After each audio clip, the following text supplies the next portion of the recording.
चलिए, आज हम बात करते हैं अर्जुन और वृत्रासुर की अद्भुत कहानी की। तो सवाल ये है कि जब देवता भी हार मान लें तो उम्मीद कहाँ से आएगी। बात है उस समय की जब स्वर्ग पर एक बहुत बड़ा संकट आ गया था। देखिए, देवराज इंद्र भी ऋषि अत्रि के पास मदद मांगने पहुंचे, क्योंकि कोई भी देवता उसे नहीं हरा सकता था। और इस संकट की जड़ था असुर राजा वृत्रासुर, जो अपनी शक्ति के घमंड में चूर था। लेकिन ऋषि अत्रि जानते थे कि वृत्रासुर का अहंकार ही उसकी सबसे बड़ी कमजोरी है।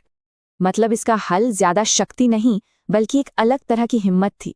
और ऋषि ने कहा, उसे सिर्फ एक निस्वार्थ और साहसी इंसान ही हरा सकता है।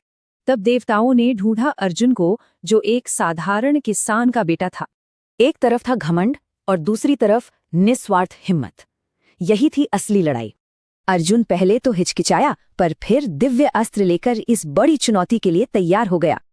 और फिर वो आम किसान का बेटा उस महाशक्तिशाली असुर के सामने आ खड़ा हुआ। वृत्रासुर तो हंसने लगा, एक मामूली इंसान मुझे चुनौती देगा? ये उसकी सबसे बड़ी भूल थी। लड़ाई कई दिन चली। वृत्रासुर ने अपनी पूरी ताकत लगा दी, पर अर्जुन का संकल्प नहीं टूटा। आखिरकार अर्जुन का साहस वृत्रासुर की अपार शक्ति पर भारी पड़ गया। बस एक आखिरी और निर्णायक वार, और अहंकार से भरे उस शासन का अंत हो गया। वृत्रासुर के हारते ही स्वर्ग से लेकर धरती तक हर जगह शांति वापस आ गई। तो इस कहानी का सार क्या है? सच्चा साहस किसी भी वरदान से बड़ा होता है। याद रखिए, किस्मत ताकत से नहीं, चरित्र से बनती है। अब जरा सोचिए, आज की दुनिया में साहस और अहंकार की ये जंग हमें कहाँ-कहाँ देखने को मिलती है?